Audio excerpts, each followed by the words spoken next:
मध्ये आपण पाहिला असता आपल्याला ओपन इंटरेस्ट हे जे आहे साधारण 22,350 तिथं आपल्याला आज नवीन ओपन इंटरेस्ट फुट रायटिंग दिसत आहे 1,00,000 आपल्याला इथे एक सपोर्ट बनताना दिसत आहे मार्केटमध्ये मोठा. कारण त्याच्या अगेन्स्ट पाहिलं असता इकडं आपल्याला 22,450 ला एक रेजिस्टन्स दिसत आहे, 22,500 ला दिसत आहे. पण हे आज एक्सपायरी असल्यामुळे हे सगळं शून्य झालेलं आहे. आपण हे लक्षात घेतलं कालच बोलल्याप्रमाणे एक्सपायरीला हे सगळे जे आउट ऑफ मनी असतात ते सगळे आपल्याला 0 पैसे 5 पैसे असं होऊन त्यामुळे आज दिवसभरात आपण इथे जे काय मायनस चेंज दिसत आहे 50 60 70 हे जे आहे गुणिले 75चा लॉट इतके रुपये आपण आज घालवले असं म्हणता येईल. त्यामुळे कुठलेही तर्क वितर्क लावून काम करून चालत नाही फील्डमध्ये. ते आपण हे आज एक्सपायरी नंतर पाहत आहे जे काही सपोर्ट रेजिस्टन्स असतात ते कसे टाईट होत होत कुठं तर आपल्याला ऍट मनीला हे बंद होऊन जातं मार्केट आणि बाकी सगळे आपले आउट ऑफ मनी ग्रो होतात. त्याच्यानंतर आपण हेच पाहिलं असता आता आज एक्सपायरी झालेली आहे, उद्या सुट्टी असल्यामुळे एक दिवस आधी झालेली आहे. त्याच्यानंतर 17 तारखेचे पोझिशन रोलओव्हर आपण काय झालेले पाहू शकतो. आपल्याला रोलओव्हर मध्ये पाहिलं असता 22,400 इथं नवीन फ्रेश आपल्याला एक फुट रायटिंग किंवा आपण त्याला असं म्हणतो इथं फुट सेल केलेले आहेत त्याचा सपोर्ट दिसत आहे थोडासा तयार होताना आणि 22,500च्या आसपास आपल्याला इथं अजून पोझिशन मोठ्या तयार झालेली नाही आहे. पण ओव्हरऑल रोलओव्हर काय झाले काय नाही ते आपल्याला पाहण्यासाठी आपण थोडंफार इथं पाहत असतो. जेव्हा फुट रायटिंग मोठं होतं इथं तिथं आपले आपले सपोर्ट असतात, जिथं जिथं कॉल रायटिंग जास्त असतात तिथं हे रेजिस्टन्स असतात. हे मार्केट चालू असताना बदलत असतात, दिवसभर याकडे सगळे चेंज होत असतात. त्याच्यावरनं आपल्याला ह्याचा फुट कॉल रेशो जो बघत असतो आपण त्याच्या अगेन्स्ट त्याच्यावरून आपल्याला समजत असतं मार्केटचा कॉन्फिडन्स किंवा ट्रेंड कुठं चालला हे आपल्याला समजण्यासाठी फार महत्वाचं असतं. साधारण 1च्या वरती असेल फुट कॉल रेशो म्हणजे साधारण 1 असं म्हणलं तर मार्केट तेजी राहत असते आणि त्याच्या खाली असेल थोडंसं जेव्हा 50च्या पण खाली तेव्हा ते विकत असते. त्यामुळे ते पण आपण foot call ratio PCR ratio हा बघायला शिकलं पाहिजे. त्याच्यानंतर आज आपण इथं पाहिलं असता साधारण गिफ्ट निफ्टी आपल्याला 12 पॉईंट मायनस दिसत आहे, फार मोठा मंदी नाही आहे. मार्केटनं टॅरिफ आणि ट्रम्प यांची आता सवय करून घेतलेली दिसत आहे आपल्याला. त्याच्यानंतर आज आपण इथं राहिलेल्या पाहिजे फंड ऍक्टिव्हिटीमध्ये जाऊ आपण आज थोडंसं. आता ग्लोबल घेणार पाहिजे आपण ग्लोबल मार्केट पाहू. आता ग्लोबल मार्केटमध्ये काय सिनारिओ आहे आपल्याला लक्षात येईल. तिथं आपल्याला डाव जोन्स न्यूट्रल दिसत आहे. त्याच्यानंतर S&P आपल्याला 8 पॉईंट, त्याच्यानंतर नॅसडॅक 190 पॉईंट 200 पॉईंट वाढलेले दिसत आहे. जस्ट रिफ्रेश प्रमाणे हे मार्केट आता हळूहळू प्लस येताना दिसत आहे. त्याच्यानंतर आपल्याला युरोपियन मार्केटमध्ये आज निगेटिव्ह दिसत आहेत सगळे फिगर. डॅक्स सुद्धा आपल्याला निगेटिव्ह दिसत आहे. त्याच्यानंतर आपण गिफ्ट निफ्टी पाहिले असता आत्ताच न्यूट्रल दिसत आहे, फार मोठं त्याच्या तेजीमध्ये दिसत नाही. जपानचा निक्की पहिला मायनस दिसत आहे आणि प्रत्येक देश आता अमेरिकेसोबत निगोशिएट करायला लागलेत. त्यांनी त्यांच्या कंट्रीसाठी टॅरिफ कमी होण्यासाठी घेतलेलं ते पाऊल आहे आणि जितकं स्पर्धात्मक किंवा बॅलन्स टॅरिफ राहील तितकं उलट व्हॅल्यू वाढेल आणि त्याचं काम वाढेल.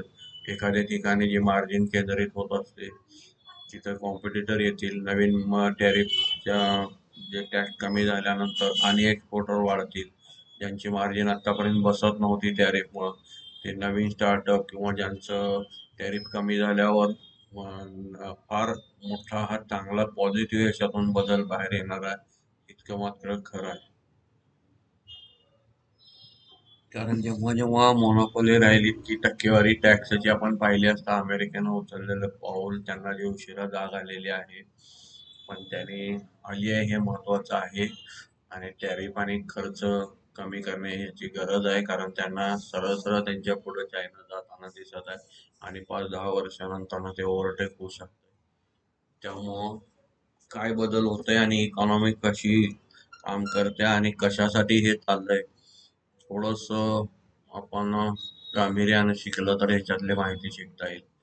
ओव्हरऑल एशियन मार्केट आपण पाहिलं, आपल्याला मिक्स दिसत आहे. हँगसेंग थोडंसं प्लस दिसत आहे. नंतर कमोडिटी मध्ये ब्रेंट क्रूड आपल्याला $60 दिसत आहे. गोल्ड अगेन आता तेजीमध्ये चालू झालेला आहे. $3082, आज $104 वाढलेला आहे गोल्ड. आज तुम्ही टीव्हीवर 50-60 हजारच्या ज्या न्यूज वाचल्या असतील त्याचं इथं उत्तर आहे. त्याच्यानंतर क्रूड पाहिलं असतं, आत्ताच आपण $57 पाहिलं होतं, आता त्याच्या पण खाली चाललेला आहे. ओव्हरऑल मार्केटसाठी सगळ्या पॉझिटिव्ह थिंग आपल्याला दिसत आहेत. ट्रम्प आणि टॅरिफ यांना आता हळूहळू हळूहळू रोज आपण फक्त ऐकण्यासाठी ठेवू शकतो. त्यांचा अप्रोच होता तो त्यांनी केलेला आहे. प्रत्येक जण आता त्यांच्याकडे निगोशिएशनला जातील आणि बॅलन्स ट्रेड होऊन फार त्याच्यातून चांगल्या गोष्टी बाहेर येतील, असं आपण सध्या पॉझिटिव्ह त्याच्यातनं विचार करू शकतो. आज निफ्टी ॲटो पाहिला असता आपल्याला सेक्टरल इंडायसेस मध्ये 2 पॉईंटने फक्त प्लस दिसत आहे. पण टॅरिफचा सेक्टर असून न्यूट्रल आहे, ही फार आनंदाची गोष्ट. त्याच्यानंतर निफ्टी आय टी मध्ये आपल्याला अजूनही संभ्रम आहे. 727 अंकाची घट दिसत आहे, कारण आय टी स्टॉक आपल्याला आता आज दिसत आहे. पण याचं कुठंतरी व्हॅल्यू बाईंग चालू होईल, कारण हे स्टॉक आपल्या पोर्टफोलिओत असणं हे सगळ्यांना गर्वाचं वाटत होतं. आणि तितके स्टॉक पाहिला असता म्युच्युअल फंड, अमुक वेगवेगळे फंड, त्याच्यात प्रामुख्याने आपल्याला इन्फोसिस, HDFC असे मजबूत स्टॉक दिसत होते. आणि ते 10 वर्षाकरता, 20 वर्षाकरता इतके ठेवा, त्याच्यानंतर तुम्ही रोज इतके विकले तरी इतके करोड शिल्लक राहतील, असे सांगणारे बरेच रील पाहिले असतील. त्याच्यातले सगळे शेअर्स आपल्याला स्वस्त दरात पाहिजे तेवढे हव्या त्या रेटला डिस्काउंटेड मध्ये पाहिजे तर एखादा जुना व्हिडिओ काढून बघा. हे मिळणारच नाही 2019 ला इन्फोसिस, हे उदाहरणार्थ आपण सांगत आहे, त्याचं रिकमेंडेशन नाही आहे. पण आज 1400 ला लोकांना नको वाटत असतंय. म्हणजे बदललं काय, फक्त सेंटिमेंट बदललं असतंय. कालपर्यंत चांगला वाटणारा इन्फोसिस आज 1400 ला महाग वाटतो. हे बदलले म्हणजे फक्त सेंटिमेंट बदलले. तेव्हा इमोशन सेंटिमेंट बाजूला ठेवून आपण त्याचा व्यवस्थित अभ्यास करून ह्याचे व्हॅल्युएशन बघून व्हॅल्युएशन व्हॅल्युएशन कसे बघायचे हे आपण या चॅनलवर दाखवलेलं आहे. त्याची माहिती घेऊन आपण आता चांगले स्टॉक शोधून त्याची लिस्ट बनवून त्याचा पोर्टफोलिओ बनवणं गरजेचं आहे. जे स्टॉक ह्याच्यात वाढणार नाहीत ते स्टॉक आपण चुकीचे हाईक मध्ये पडलेले आहेत हे पण लक्षात ठेवलं पाहिजे. त्यामुळं जेव्हा जेव्हा रॅली येईल त्यातनं एक्झिट होणं पण गरजेचं आहे. आणि स्टॉक स्विच करण्यासाठी चांगली संधी आपल्याला मार्केटमध्ये दिसत आहे. आत्ताच आपण पाहिलं निफ्टी PSU बँक हे आपलं डोमेस्टिक इंडस्ट्री आहे, डोमेस्टिक सेक्टर आहे. त्याच्यात पण आपल्याला रिरेटिंग किंवा इंटरेस्ट रेटच्या न्यूज चांगले आलेले दिसत आहे. त्याचे सुद्धा व्हॅल्युएशन आपल्याला PSU बँकांचे चांगले दिसत आहे. आणि PSU बँकामध्ये आपली इन्व्हेस्टमेंट वाढली तर त्यांचं कॅपिटल वाढेल, डोमेस्टिक मार्केट आपलं स्ट्रॉंग होऊन जाईल. त्यामुळं हाईटचे स्टॉक न पाहता आपल्याला कंटिन्युअस चांगले डिव्हिडंड देणारे डिव्हिडंड यील्ड म्हणले तर आपल्याला PSU बँकच दिसतात किंवा ऑइल कंपन्या दिसतात. बरेचसे डोमेस्टिक इंडस्ट्री सगळ्यात जास्त डिव्हिडंड देत असते. पण आपण एका दिवसात आपल्याला रिटर्न दुप्पट पाहिजे तिप्पट पाहिजे असलं काही तर आवाजवी रिटर्नचे रील बघून किंवा हे बघून दुसरे स्टॉक येत असतो. त्याच्यात आपल्या लक्षात आलं असेल की ते पडताना कसे पडतात. त्यामुळं ग्रोथ वर्षाला 10-12-15% जरी राहिली तरी त्या स्टॉकमध्ये आपल्याला खराबी काही येत नाही. म्हणून आपण आता व्हॅल्युएशन बाईंग किंवा डिव्हिडंड यील्ड स्टॉक असे शोधून अपेक्षा मुळात कमी केल्या पाहिजेत. तर आपल्याला लक्षात येईल की मार्केटमधून आपल्याला वर्षाला किती टक्के मिळाले पाहिजेत, महिन्याला किती टक्का मिळालं पाहिजे. आपण भांडवल जितकं लावतो त्या भांडवलच्या रेशोमध्ये किंवा इंटरेस्ट जसं काढतो आपण शेकडा, तसंच रिटर्न मिळत असतं. 100 रुपये टाकून मला 150 रुपये 200 रुपये यायला पाहिजेत अशा ह्याच्यामध्ये कधी पडून त्यापेक्षा मार्केटमध्ये आले असाल तरी पण आपण अडचणीत येतो. त्यामुळे तेही आपण लक्ष ठेवलं पाहिजे. त्याच्यानंतर निफ्टी फायनान्शियल सर्व्हिसेस मध्ये पाहिलं असतं आपण, आपल्याला 168 अंकाची घट दिसत आहे. सुद्धा आपल्या प्रायव्हेट बँक आपल्याला आता चांगल्या व्हॅल्युएशनवर दिसत आहे.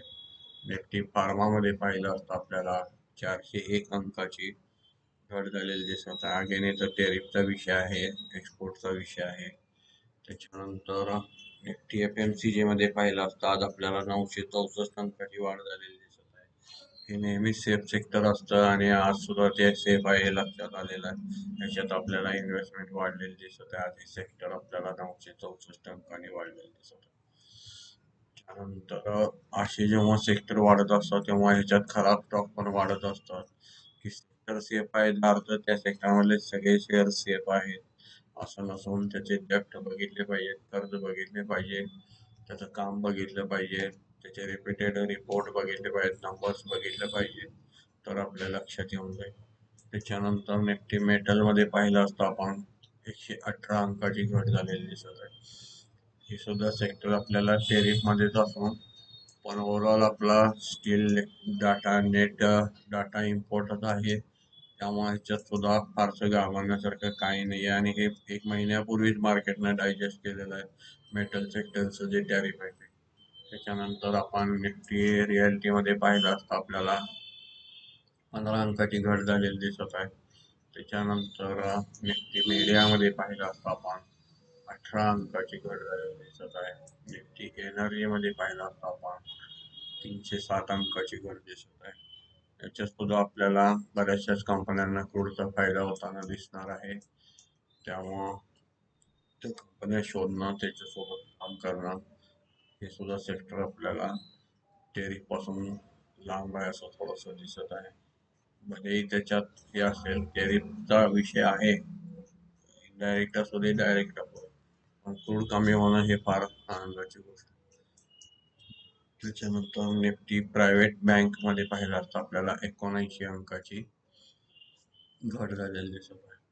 त्याच्यानंतर निफ्टी इन्फ्रा मध्ये पाहिलं असतं आपल्याला त्याच्यात 22 अंकाची घट झालेली दिसत आहे. निफ्टी इन्फ्रा जे आपण मगाशी बोलत होतो, इन्फ्रा आणि डेव्हलपमेंट सेक्टर, याच्यात टोटली आपल्याला फार महत्त्वाचा role PSU bank, metal, finance sector, infra sector, आपण रियालिटी पाहिलं असता, हे सगळे सेक्टर आपल्या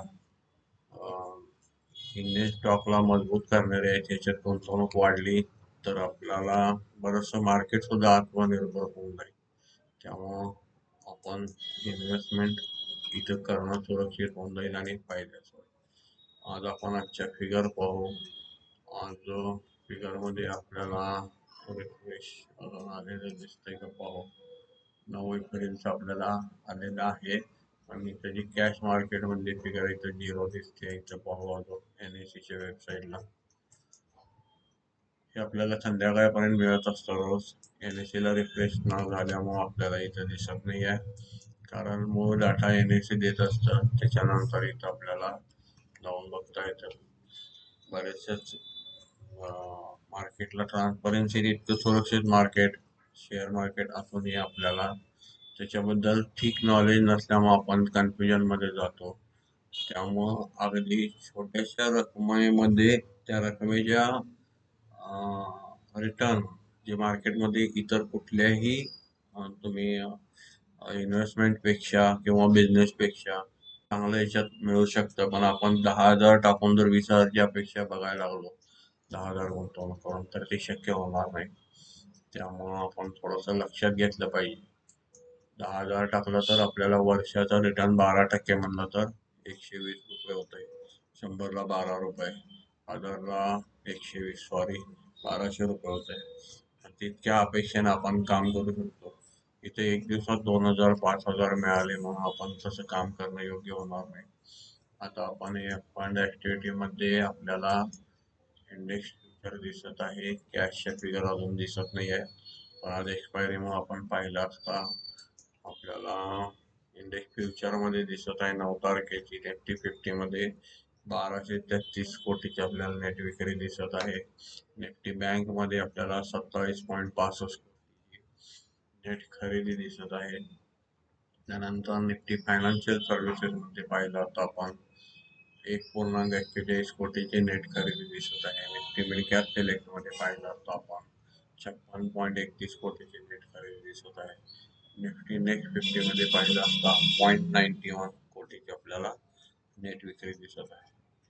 इंडेक्स ऑप्शन्स मध्ये आपण आज पाहू तिथं आपल्याला साधारण निफ्टी 50 मध्ये 95,197.86 कोटीची नेट विक्री दिसत आहे. आताच आपण पाहिलं एक्सपायरी दिवशी आणि एक्सपायरीच्या आधी आपल्याला ह्या मोठ्या फिगर ऑप्शन मध्ये दिसतात.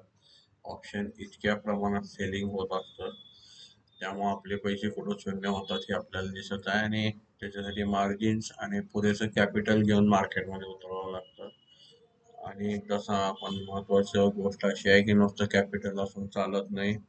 नॉलेज ही फार मोठी गोष्ट आहे. त्याच्यासाठी रोज कष्ट करावं लागतं, रोज शिकावं लागतं, भरपूर पुस्तकं वाचावी लागतात आणि ते घेत राहिलं तर आपलं नॉलेज वाढते. ती खरी संपत्ती म्हणून ती जरी वाढली तरी आपल्याला फार मोठी एक असं म्हणू आपण फायदा झाला असं म्हणता येईल. आपण संज्ञान होणं ही पहिली गरज आहे, नंतर पैसा येणं महत्वाचं आहे. पैसा येऊन पण जर नॉलेज नसेल किंवा संस्कृती किंवा ज्ञान नसेल तर तो पैशाचं करायचं काय हे सुद्धा समजलं पाहिजे. नाहीतर अवास्तव आपल्याला पैसा आहे तर वापरायचा कसा आणि कुठं हे समजत नसणारी लोक बाजारात आपण बघत असतो. त्यामुळं ते सुद्धा महत्वाचं आहे. तेव्हा आधी नॉलेज येणं फार महत्वाचं. त्यामुळे निफ्टी आता आपण ऑप्शन्स मध्ये फिगर पाहू. आपल्याला कॅशची फिगर अजूनही काही दिसत नाहीये. पण जे निफ्टीच्या इंडेक्स ऑप्शन मध्ये आपण पाहिलं तर बँक निफ्टीच्या याच्यामध्ये आपल्याला ऑप्शन मध्ये 3,299.28 कोटीची नेट खरेदी दिसत आहे. निफ्टी फायनान्शियल सर्व्हिसेस मध्ये 88.94 कोटीची आपल्याला खरेदी दिसत आहे.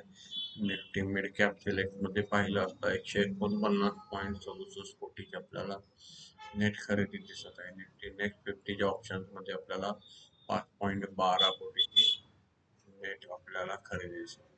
स्टॉक फ्युचर्स मध्ये पाहिलं असता आपण 1,012.23 कोटीची नेट विक्री दिसत आहे. स्टॉक ऑप्शन्स मध्ये पाहिलं असता आपण 1,581.33 कोटीची आपल्याला नेट विक्री दिसत आहे. त्याच्यानंतर आपण हे रिफ्रेश होईल तेव्हा इथं किंवा NSE च्या वेबसाईटवर जाऊन आजच्या फिगर पाहू शकतो. ओव्हरऑल आपण बऱ्यापैकी मार्केट कव्हर केल्या. फिगर आलेली आहे. आनंदाची गोष्ट आहे. 9 एप्रिलला आपल्याला डोमेस्टिक इन्स्टिट्यूटने 13,990.17 कोटीची नेट खरेदी केलेली आहे. त्यानंतर 11,013.51 कोटीची नेट विक्री दिसत आहे. आपल्याला डोमेस्टिक फंडने आज 2,976.67 कोटीची नेट कॅश मध्ये खरेदी केलेली दिसत आहे मार्केटमध्ये.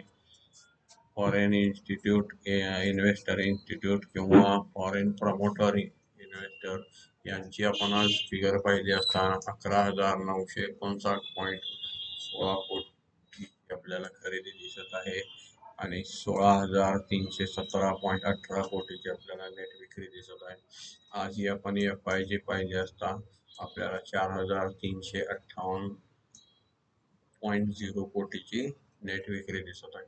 ओव्हरऑल आपण आताच पाहिल्याप्रमाणे सलग आपल्याला आज तिसरा दिवस आहे FI ची विक्री दिसत आहे. त्याच्यानंतर गिफ्ट निफ्टी आपल्याला फार निगेटिव्ह दिसत नाही आहे. उद्या सुट्टी आहे.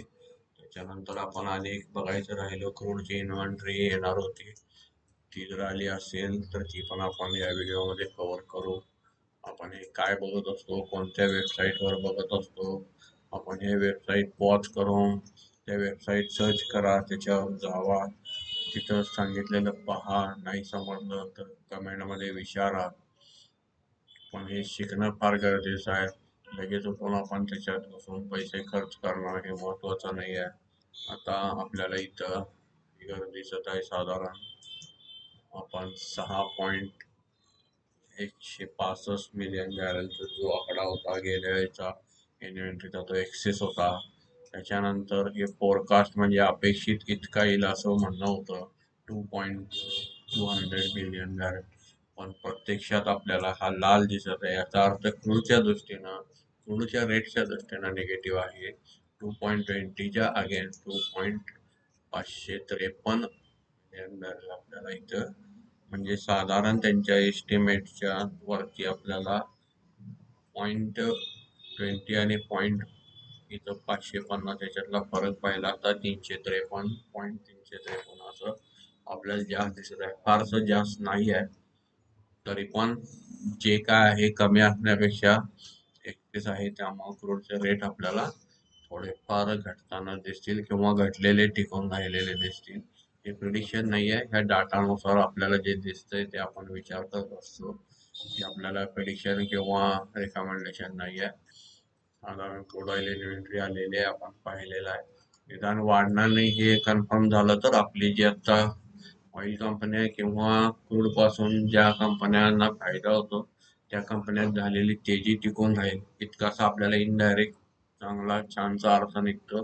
त्यामुळे आपल्या कशात पोझिशन असतील तर त्याला आपल्याला उपयोग होतो. म्हणजे ते घटतील किंवा वाढतील नाही वाढतील याचं थोडंसं चित्र आपल्या मनात होत असतं. शेवटी हे सगळं जर तर असतंय, ज्या त्या वेळेला युद्धाला गेल्यावर कुठून शत्रू येईल माहीत नसतं. तयारीने जायचं असते आणि आपण आपलं काम करायचं असतंय आणि आपलं 100% द्यायचं असते. रिटर्न येईल ते आपल्या नशिबाप्रमाणे आणि आपल्या कष्टाप्रमाणे येत असतं. त्यामुळं त्याच्यात काही दुमत नाही. आपण ठीक अभ्यास करा आणि सुरक्षित गुंतवणूक करा आणि आपलं फ्युचर सुरक्षित करा. लॉस फोमो मध्ये जाऊन कोणते रिटर्न हाय रिटर्न पाहून इन्व्हेस्टमेंट करू नका. काही शंका असतील तर कमेंटमध्ये विचारा, नक्की उत्तर देण्याचा प्रयत्न करू. धन्यवाद.